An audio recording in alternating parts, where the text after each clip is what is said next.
안녕하세요. 사람과 사람을 연결하는 마음이 따뜻한 상담자 윤영애입니다. 오랜만에 뵙습니다. 이번에 실험적으로 말로 하는 유튜브를 올려보게 되었는데요. 여러분들에게 좀 더 친근하게 다가가기를 바랍니다. 오늘 여러분들과 이야기를 좀 나눠보고 싶은 주제는요. 부모님들이 많이 고민하시는 주제이기도 한데요. 아이의 자존감을 살리는 데 있어서 부모의 노하우가 필요하지 않을까 하는 생각이 들기도 했고, 아이의 어떤 문제들을 대처하는데 부모님들이 생각해 볼 이야기들을 한번 해보고자 합니다. 상담실에 부모님들이 자주 하는 질문들이 있는데요. 예를 들면 우리 아이가 왜 이러는지 모르겠어요. 자존감도 낮은 것 같고 자신감이 없어요. 또래 아이들과 잘 어울리지도 못하고 어떻게 해야 되나요? 이런 질문들입니다. 생각해보면 우리 부모님들이 부모가 될 준비가 없이 부모가 되어버리지 않았나요? 엄마 아빠 자신들의 문제도 만만치 않았던 것이 사실입니다. 대상관계 이론이라고 하는 심리학 이론이 있는데요.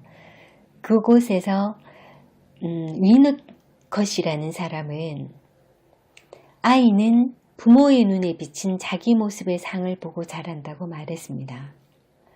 이 말은 반영해주는 부모, 그러니까 괜찮은 아이라고 말해주는 부모가 있을 때 자신감을 가지고 다른 사람들을 만나고 세상 속에서 존재감을 느끼면서 활동을 할 수 있다는 말이라고 할 수 있습니다. 어떤 부모님들은 상담실에서도 아이에 대해서 무심코 험담을 하면서 힘들어 하시기도 하세요. 그 부모님의 아이들은 어른에 대한 신뢰가 없어 보이기도 할 때가 있습니다. 상담 중에 시선을 맞추지도 않고 다른 곳을 보거나 고개를 숙이고 말하기도 합니다. 아마도 무의식적으로는 엄마와 같은 어른에 대한 불신이 있기 때문이라고 할 수 있을 것 같은데요. 다른 어른들, 그러니까 상담자와도 신뢰를 형성하는데 굉장히 시간이 걸린다고 볼 수 있습니다.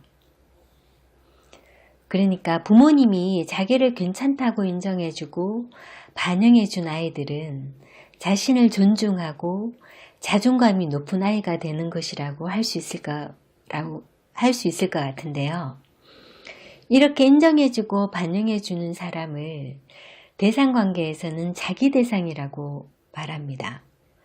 이 자기 대상은 사실 평생 필요한 것이라고 할 수 있어요. 우리가 부모님에게 괜찮은 아이야 아니면 넌 뭘 해도 괜찮아 라는 말을 굉장히 듣고 싶어 했죠. 그런데 우리는 이런 자기 대상이 되어줄 사람을 커서도 원하게 되고 그런 배우자를 또 선택하게 되기도 합니다. 그래서 가족은 서로에게 자기 대상이 되어 주어야 하는 사람들이라고 할 수 있습니다.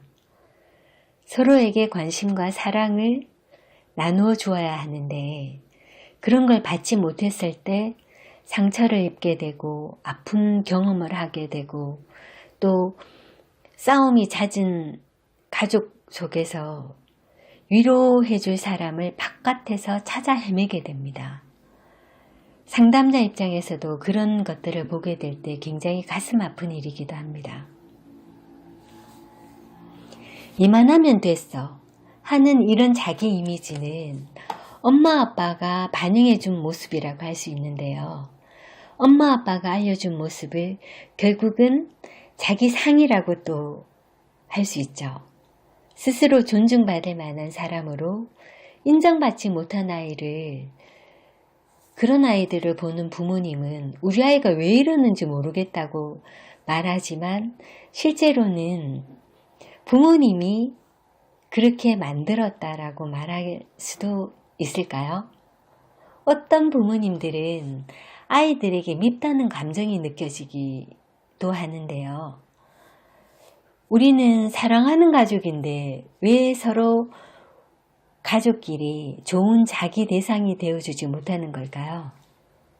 생각해보면 우리가 결혼하고 배우자에게 적응하는데 많은 시간이 걸렸죠. 그리고 바깥 일을 해야 되고 역할에 충실하고 열심히 사는데도 불구하고 굉장히 지친 상태에서 우리 아이들이 만약에 태어났다고 본다면 그 아기를 잘 돌보는 것도 쉽지 않았던 일이었을 겁니다. 의식주를 해결하느라 바빴고 해결할 일이 너무 많았다고 생각이 들었을 거예요. 그러니까 굉장히 힘들고 지친 상태에서 일을 마치고 휴식을 얻고 새로운 힘을 얻을 가족들은 서로에게 당신은 뭘 해도 괜찮아.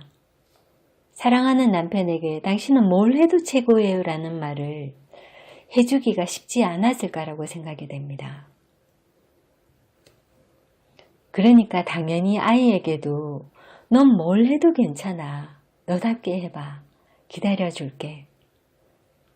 꼭 듣고 싶었던 이런 말을 우리는 사실 누구에게 듣고 있게 될까요? 결국은 문제가 생기게 되고 그래서 상담실을 찾아오면 자기 대상이 되어주지 못한 부모님부터 사실은 설득을 해야 되는 일이 있습니다. 제일 어려운 문제는 가족에서 시작되었는데 부모님의 협조가 없으면 좋아지기가 힘들다고 볼 수 있겠죠. 이랬을 때 제가 생각하는 부모님이 아이들과 가족을 위해서 서로가 생각해 볼 문제, 그러니까 그런 제가 5가지 정도의 어떤 제안을 하고 싶은데요. 첫 번째 제안은 특히 가족의 역할 중에서 지원자, 지지자, 위로자가 되는 것입니다. 부모님은 들어주고 지지해주고 격려해주는 것이 바깥에서 지친 아이들에게 힘을 주는 것이고 당연히 세상 속으로 다시 돌아가서 자기가 할 일을 하고 공부를 하고 살아낼 힘을 얻는 것이 되는 거죠. 그럴 때 아이들도 부모님들에게 유연이 되어줄 겁니다. 서로가 윈윈하는 가족이 되는 것이겠죠. 두 번째 제안은 부모님은 아이들과 좋은 관계에만 집중해야 된다는 것입니다. 아이에게 가르치거나 교육을 하려고 하면 결국 지적하게 되고 야단을 치게 되고 아이의 의욕을 꺾어놓게 됩니다. 상담실에 오는 아이들 중에 부모님과 관계가 깨진 아이들이 굉장히 많은데요. 제가 그럴 때 부모님에게 하는 말 중에 하나는 어떤 경우에도 좋은 관계를 유지하려고 애써주세요 라고 말을 하게 됩니다. 부모님과 좋은 관계는 어떤 문제도 해결의 실마리를 찾을 수가 있게 되는데 부모님과 나쁜 관계에서는 결국은 그 실마리를 찾기가 너무 힘들게 되고 서로가 지치고 굉장히 오랜 기간 상담을 받게 됩니다. 그래서 부모님과 관계가 좋은지 아닌지가 결국 바깥에서 자신감을 가지고 살 수 있느냐 없느냐를 결정하는 것이라고 볼 수 있겠습니다. 관계를 좋게 하는 결정을 하는 것이 부모님의 최선의 결정이라고 생각합니다. 모르면 방치하고 알면 간섭하게 되고 힘들게 하는 것이 아니라 아이와 좋은 관계를 위해서 부모님이 공을 들일 때 아이들은 안정적으로 자기의 역할에 충실하게 됩니다. 세 번째 제안은 부모님이 아이의 감정에 대해서 집중해 주었으면 하는 겁니다. 아이의 마음이 안정적일 때 사회관계 속에서 민감하고 적절하게 대응할 수 있게 되는데요. 마음이 어떤지 물어주고 의견을 물어주는 것입니다. 상담실에 오는 아이들 부모님들에게 가만히 보면 아이들 자체가 부모님에게 맞추어져 있다라는 생각이 들고, 아이들은 자기의 욕구보단 우선 부모님의 욕구를 먼저 생각하고 자기 욕구를 내려놓고 부모가 원하는 사람으로 자기 마음을 접는 아이들을 더 많이 봤습니다. 아이들에게, 그러니까 결국은 아이들이 부모님에게 양보하는 것을 많이 봤는데요. 부모님이 그걸 잘 모르시는 것 같으세요. 그러니까 아이들의 마음을 알아주는 건 아이들이 굉장히 큰 것을 얻었다고 생각하게 되는 것 같고, 자기 의견을 또 자주 이야기할 수 있는 기회가 있어야 아이들이 또 말을 잘하게 됩니다. 부모님이 아이에게 말을 할 수 있는 기회, 생각을 정리하고 그 정리한 생각들을 이야기할 수 있는 기회를 주시는 건 굉장히 중요하다고 볼 수 있겠는데요. 그랬을 때 아이들이 바깥에서 학교 생활을 할 때도 발표를 잘 할 수 있는 아이로서의 어떤 바탕이 마련이 될 수 있다고 볼 수 있는데, 자주 이야기할 수 있는 기회가 있어야 말을 잘하게 됩니다. 그때 잘하기를 기대하는 것보다는 편하게 어떤 말도 할 수 있도록 격려해 주셨으면 합니다. 아이들이 자주 야단을 맞고 꾸중을 듣게 되면 무엇을 하더라도 자신감을 가질 수 없게 됩니다. 자신감을 가지고 자기 인생을 살기를 바라신다면 부모님이 아이들의 마음을 알아주어야 된다고 생각합니다. 네 번째 제안은 아이가 스스로 선택하고 결정할 수 있는 기회를 자주 주면서 자신이 선택한 것에 대해서 책임을 지게 하는 겁니다. 그랬을 때 아이는 더 노력하면서 지내게 되는 거죠. 말하지 않아도 할 수 있도록 기다려 주셨으면 합니다. 빨리빨리 재촉하는 것은 생각할 기회를 주지 않는 것이라고 볼 수 있겠죠. 스스로 할 수 있다는 힘을 꺾게 되는 것인데요. 아이들이 이런 말을 해요. 부모님은 왜 기다려주지 않는지 모르겠어요. 왜 우리 부모님은 바쁘다는 말만 하는 걸까요? 부모님도 생각해 볼 문제가 있는 거겠죠. 나는 왜 기다리지 못하는 거지? 이건 내 문제구나 하실지도 모르겠습니다. 인생을 길게 본다면 우리 아이가 조금 늦는 건 사실 큰 문제가 되지 않지 않나요? 늦으면 늦는 대로 기다려주는 거, 조금 늦는다고 큰일이 나는 건 아니니까요. 기다려주세요.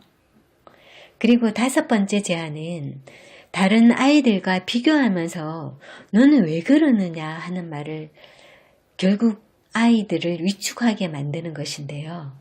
부모님이 별 생각 없이 다른 사람들과 비교를 하는 사회 속에서 잘 살려면 다른 사람과 맞추어야 한다고 생각해 온 것이 습관이 되어버린 것이라고 할 수 있겠는데요.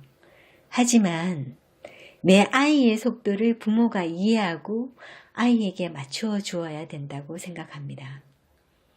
남보다 빨리 하거나 잘하기보다 너답게 너의 속도대로 하라고 하는 것이 아이의 자신감을 키우게 됩니다. 괜찮아. 어떻게 해도 좋아. 원하는 대로 한번 해봐. 이런 말을 듣는다면 아이들은 어떨까요? 저절로 힘이 날 것 같지 않으신가요? 아이들에게 힘이 되는 부모가 되어주세요. 그렇다면 자신감이 있는 아이, 자신이 원하는 삶을 사는 신나는 아이가 될 수 있다고 생각합니다. 어떠신가요? 오늘 저의 이야기가 여러분들에게 도움이 좀 되셨으면 좋겠습니다. 도움이 되셨다면 좋아요, 구독 버튼 눌러주시면 감사하겠고요. 앞으로 상담을 하면서 많이 듣게 되는 주제나 필요한 이야기, 아니면 상담 공부를 함께 한다는 마음으로 자료 준비를 해서 여러분들에게 도움이 되는